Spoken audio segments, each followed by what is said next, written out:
Hey Jason, thanks for your reply to my post. I like how you really focused on external motivation, and I do think we see this a lot within the 9 events of instruction. Um, you brought up attitudes, and I was laughing when you said, a child's attitude can change day to day and even within one class period.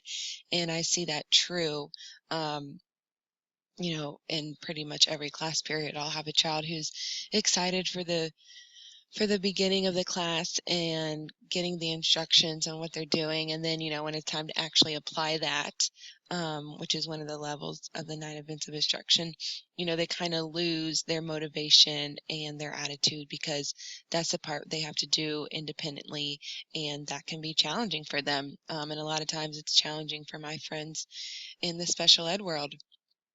Um, so I kind of think like, how do we make this instruction stimulating, and how do we continue the motivation throughout the entire class period? I don't know, maybe it's just chunking the work. I don't think we do that a lot. We expect kids to sit for 45 to 50 minutes per class period when, in another class or in another chapter, I don't remember exactly where it is, we talked about how kids can only really focus for the length of 10 minutes. Yet, we have them focus for, again, 50 minutes. So I think that's where they lose a lot of their motivation and their attitudes can change. You also brought up that the teacher must set up and consider all of the learners in the classroom. And I think this is something that teachers don't really do as much anymore.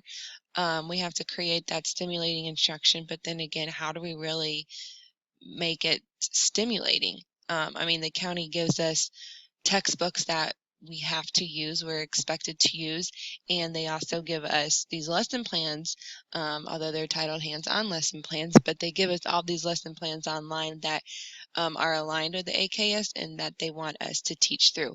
But I find those lesson plans, they're not really the types of lessons that we've talked about in different classes. They're not really project-based. They're not, a lot of them are rigorous. Sometimes they're too rigorous that they're not really age appropriate. But then again, that's probably because of the Common Core.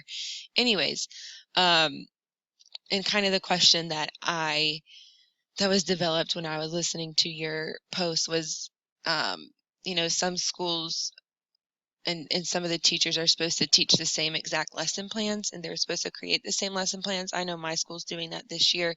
You have to, it's a lot of good collaboration, but the teachers are expected to be teaching the same exact thing, which of course that's difficult when you only have one book in the school and everyone's got to be reading the same book at the same time.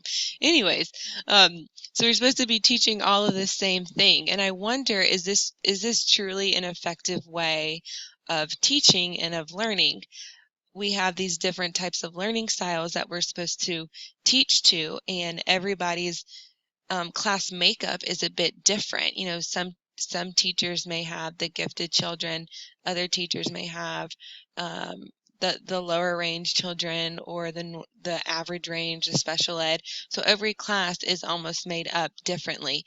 So is it really effective when we're having to teach the same exact things to different learning styles?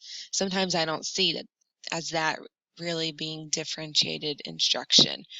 Just kind of a question, does their school require them to do that, and do you see it truly effective?